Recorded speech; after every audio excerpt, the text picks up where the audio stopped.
प्रभु में आपको प्रेम भरा नमस्कार। आज हम वचन में पढ़ेंगे याकूब का चैप्टर है और याकूब का चैप्टर पहला चैप्टर है 12 वचन से लेके 18 वचन तक जिसमें लिखा है परख और प्रलोभन। जिसके हमें बारे में बताया गया है कि क्या परख होती है हमारी जब हम परमेश्वर में होते हैं या परमेश्वर में नहीं भी होते, मतलब हम सत्य को नहीं भी जानते होते तब भी कई तरीके की हमारे जीवन में परख होती है, परीक्षाएं आती हैं और कैसे तरीके का प्रलोभन आता है, अभिलाषाएं आती हैं या फिर प्रलोभन लालच आती है किस तरीके की हमारे जीवन में और हम उससे कैसे बच सकते हैं और परमेश्वर क्या बात करना चाहते हैं इस वचन के द्वारा। आइए याकूब का चैप्टर 1 वचन 12 से 18। धन्य है वह मनुष्य जो परीक्षा में स्थिर रहता है, क्योंकि वह खरा निकल कर जीवन का मुकुट पाएगा जिसकी प्रतिज्ञा प्रभु ने अपने प्रेम करने वालों से की है। हालेलुया। यहाँ पर लिखा है कि धन्य है वह मनुष्य जो परीक्षा में स्थिर रहता है। यानी कि परीक्षा आई, कोई भी प्रॉब्लम आई, चाहे वो बीमारी की, चाहे वो फैमिली की, चाहे बिजनेस की, चाहे जॉब में, है ना? कई बार ऐसा होता है कि हम थक जाते हैं कुछ करते-करते और हम उसमें सक्सेस प्राप्त नहीं कर पाते, हमारा मन टूट जाता है ना? किसी भी चीज़ के लिए हम लोग काफ़ी टाइम से स्ट्रगल कर रहे होते हैं और हार जाते हैं। लेकिन अगर हमारा घर चट्टान पे बना है, परमेश्वर का सच्चा वचन हमारे अंदर है, जो हमें बिल्ड किए हुए है, जो हमें बनाए हुए है, तो कभी भी हम गिरेंगे नहीं। गिरेंगे तो परमेश्वर का वचन कहता है धर्मी जन अगर गिरेगा तो परमेश्वर उसे हर पल उठाते हैं। तो कई बार मेरे जीवन में भी ऐसे आता है, मैं हार जाती हूँ, टूट जाती हूँ और परमेश्वर से बात करती हूँ कि प्रभु अब मुझसे नहीं होगा, हम अब मैं नहीं कर पाऊँगी। लेकिन तभी परमेश्वर मेरे जीवन में इतना अद्भुत तरीके से कार्य करते हैं, वचन के द्वारा मुझे दृढ़ करते हैं, चाहे मैं परमेश्वर का वचन बाइबल ना भी उठाऊँ, पढ़ूँ ना भी, तो तब भी परमेश्वर इतने अद्भुत तरीके से अपनी सामर्थ मुझे देते हैं और बात करते हैं किसी न किसी तरीके से और मुझे खड़ा करते हैं। सच में प्रभु का वचन बहुत अद्भुत है और जब हम परमेश्वर हमसे प्रेम करते हैं, तो वो हमें स्थिर करना भी जानते हैं। तो परमेश्वर कहते हैं कि परीक्षा आने पे जो व्यक्ति स्थिर रहता है, स्टेबल रहता है, डगमगाता नहीं है ना? और बुड़बुड़ाता नहीं है, तो वो खरा निकलता है, एकदम शुद्ध और पवित्र किया जाए। जब हम देखते हैं कि बच्चों के एग्ज़ाम्स होते हैं, किस लिए होते हैं, उनको देखा जाता है, उनका टेस्ट लिया जाता है कि उनको कितना आ गया, कितने वो उसमें लायक बन गए हैं, कितनी उनकी नॉलेज हो गई है। उसका एग्ज़ाम टाइम टू टाइम लिया जाता है, कभी यूटी, कभी सीटी, कभी हाफ ईयरली, फिर लास्ट में लिया जाता है कि कंप्लीट जो पूरा एनुअल एग्जाम्स होते हैं उसके बेस पे रिजल्ट आता है, डिक्लेयर होता है, फर्स्ट सेकंड थर्ड निकाला जाता है और कौन से बच्चों ने कितने परसेंटेज निकाली, कि उनको कितना ज्ञान प्राप्त हो चुका है और उन्होंने कितने ढंग से मेहनत करी है और स्टेबल रहे हैं, हर एक प्रश्न का उत्तर उन्होंने किस ढंग से दिया है। तो सेम ऐसे ही हर किसी के जीवन में छोटे से लेके बूढ़े तक, जब तक हमारे जीवन होता है तब तक परीक्षाएँ आती हैं और उसमें जब हम स्थिर रहते हैं, हर एक बात को समझ लेते हैं कि ये परमेश्वर की, क्योंकि परमेश्वर कभी किसी की परीक्षा नहीं करता है। यहाँ पे आगे हम वचन पढ़ेंगे कि जब किसी की परीक्षा हो तो वह ये ना कहे कि मेरी परीक्षा परमेश्वर की ओर से होती है, क्योंकि ना तो बुरी बातों से परमेश्वर की परीक्षा हो सकती है और ना वे किसी की परीक्षा आप करता है। देखिए परमेश्वर कभी भी किसी की परीक्षा नहीं करते हैं।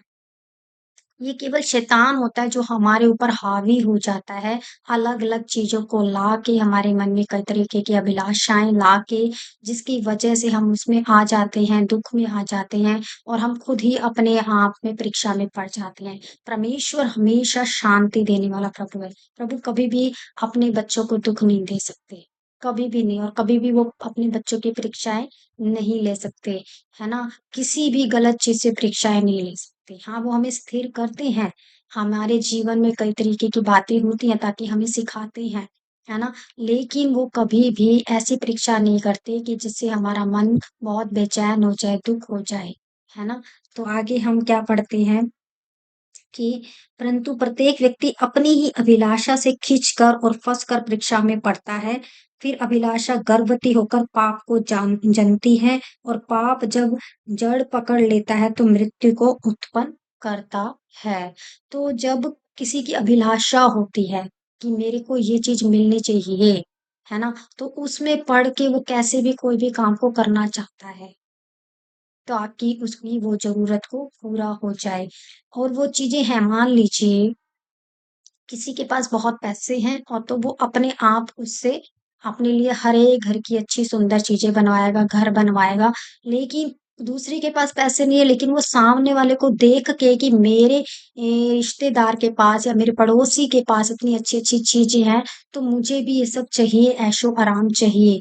तो उसके लिए वो क्या करता है, तरीके की लोन लेता है या कर्ज़ में आ जाता है, जबकि उसकी खुद की इतनी आमदनी नहीं है। सामने वाले की है तभी उसने वो चीज़ें प्रोवाइड की, वो ये नहीं देखता। लेकिन उसकी वजह से हम कितने स्ट्रगल में आ गए, हमने कर्ज़ ले लिया, हम वो कर्ज़ को भुगतान नहीं कर पा रहे क्योंकि हमारा इतना इनकम सोर्स नहीं है कि हम उसको पे कर पाएँ, बैंक लोन को चुका पाएँ। लेकिन हम अपनी अभिलाषाओं करने के पूरे चक्कर में क्या कर बैठते हैं, अपनी सारी सुध-बुध खो के पाप में पड़ जाते हैं, गलत तरीके से अपनी ज़रूरतों को पूरा करने लगते हैं, लालच में आ जाते हैं, अभिलाषा में आ जाते हैं और खुद ही संकट में पड़ जाते हैं और कई लोगों का हम दिल भी दुखा बैठते हैं। तो ये है अभिलाषाएँ जो पाप को जन्म देती हैं। अगर हमारे पास जितना है हम उतने में संतुष्ट रहें तो ये पाप नहीं बनेगा। उसको हम हावी ना होने दें। किसी भी चीज़ को अगर हमारे वो हावी हो रही है जो हमारे पास नहीं है और हम उसे पाना चाहते हैं तो इसका मतलब वो पाप को जन्म दिया है। वो जो भी परमेश्वर के विरोध में है, जो परमेश्वर को पसंद नहीं है और हम कर रहे हैं, इसका मतलब ये है कि हम पाप में पड़ रहे हैं, हमारे अंदर सिन आ चुका है और हम गलत रास्ते पे हैं। क्योंकि परमेश्वर की जो शांति होती है, वो थोड़ी चीज़ों में भी हो सकती है, क्योंकि परमेश्वर शांति देने वाला है। लेकिन शैतान की ओर से बेचैनी आती है, लालच आती है, ईर्ष्या होती है, जलन होती है और ये सब क्या घबराहट होना, चिंता होना, ये सब गड़बड़ी लेकर आना और एकदम से डिसअपॉइंट हो जाना, डिस्करेज हो जाना, मन में अजीब-अजीब तरीके की थॉट्स आना, बार-बार माइंड को अलग चलना, तो क्या है ये सब शैतान की ओर से है, क्योंकि परमेश्वर अपने बच्चों को शांति देना चाहता है। जैसे एक पेरेंट्स अपने बच्चों को खुशी देना चाहते हैं, शांति देना चाहते हैं, वो उन्हें निराश नहीं देख सकते, वो उनको कभी भी दुःख नहीं देख सकते। तो सेम परमेश्वर की भी यही साइन है, वो अपने बच्चों को हमेशा शांति में देखना चाहते हैं। तो जो भी अगर कोई दुःख आ रहा है, परेशानी आ रही है, चिंता आ रही है, वो शैतान की ओर से है। वो हमारी अभिलाषाओं की वजह से जो पाप ने जन्म दिया और पाप ने हमारे ऊपर इतना हावी हो गया, जिसकी वजह से हम जो है शांति में नहीं है और हम परमेश्वर से दूर हो गए हैं। जब हम परमेश्वर से दूर होते हैं तब चिंताएँ हमारे जीवन में क्रिएट होती हैं, तब अशांति आती है, एंग्ज़ायटी होती है, मन परेशान होता है और कई तरीके की बीमारियाँ हमें घेरती हैं। ये साइन है कि हम परमेश्वर से दूर हैं, हम परमेश्वर के समीप नहीं हैं। ये साइन है और जब हमारे मन में बहुत शांति है किसी भी चीज़ को लेके चाहे वो हमारे को थोड़ा मिला है, उसमें भी हम संतुष्ट हैं और हम किसी भी चीज़ को अपने ऊपर हावी नहीं होने दे रहे संसार की बात को, तो इसका मतलब परमेश्वर हमारे साथ है, परमेश्वर हमारी लाइफ में है। ये साइन है। अगर वो चीज़ें नहीं है तो इसका मतलब हम परमेश्वर से दूर हैं। आगे, हे मेरे भाइयों धोखा ना खाओ क्योंकि हर एक अच्छा वरदान, हर एक उत्तम दान ऊपर ही से है। तो जो भी कुछ अच्छी चीज़ है, जैसे कि परमेश्वर की शांति अच्छी है, एक अच्छा आनंद जिसमें कुछ भी गड़बड़ नहीं है। किसी का दिल नहीं दुखा हुआ, कुछ नहीं परेशानी, कुछ नहीं है, किसी को हमने गलत नहीं बोला, किसी से हमारे कोई लड़ाई-झगड़ा नहीं है और हमारे मन में एक अद्भुत शांति है परमेश्वर की ओर से, क्योंकि वो उत्तम दान ऊपर से मिलता है, वो कोई शैतान नहीं दे सकता। एक अच्छी चीज़ें हमेशा परमेश्वर की ओर से मिलती हैं, है ना? और ज्योतियों का पिता की ओर से मिलती है, उनमें ना तो कोई परिवर्तन हो सकता है और ना ही अदल-बदल के कारण उस पर छाया करते हैं। तो उसमें कोई परिवर्तन नहीं हो सकता, उसमें कोई झूठा दिखावा आनंद झूठा आनंद नहीं होता है कि अब है और फिर बाद में नहीं है, ऐसा वाला नहीं होगा। वो हमेशा काल का रहेगा, हमेशा रहेगा क्योंकि जब हम सत्य को जान लेते हैं, तो सत्य हमें स्वतंत्र करता है और हम उसके अनुसार चलते हैं, तो वो आनंद हमेशा हम में बना रहता है। ये है एक सच्चे पिता की जो है साइन परमेश्वर हमारे साथ है। क्योंकि माता-पिता जैसे अपने बच्चों को हमेशा खुश देखना चाहते थे, किसी भी परिस्थिति में हो, वो जैसे चाहते वह उनके साथ करने की कोशिश करते हैं क्योंकि वो उनके पेरेंट्स हैं, वो उनको दुःख में नहीं देख सकते। तो सेम ऐसे ही परमेश्वर हमें कभी भी दुःख में नहीं दे सकते। अगर कोई भी बात ऐसी नेगेटिविटी की आ रही है हमारे जीवन में, जो हमारे जीवन को स्पॉइल कर रही है, डिस्टर्ब कर रही है, इसका मतलब वो परमेश्वर की ओर से नहीं है, हम परमेश्वर से दूर हैं, वो शैतान की ओर से जो हमें परेशान करता है। क्योंकि वचन कहता है शैतान चोरी करने, घात करने और नष्ट करने आता है। ये साइन है परमेश्वर का और परमेश्वर हमेशा-हमेशा शांति से हमें भर देते हैं। अगला है उसने अपनी ही इच्छा से हमें सत्य का वचन के द्वारा उत्पन्न किया ताकि हम उसकी सृष्टि की हुई वस्तुओं में से एक प्रकार के प्रथम फल हों। तो परमेश्वर ने अपने स्वरूप में हमें बनाया है और ये कहा है कि उसने सत्य वचन को हमारे अंदर डालने की कोशिश की है कि हम सत्य के अनुसार ही चलें और वो हमारा प्रथम फल वही होगा कि अगर हम परमेश्वर के अनुसार चलें।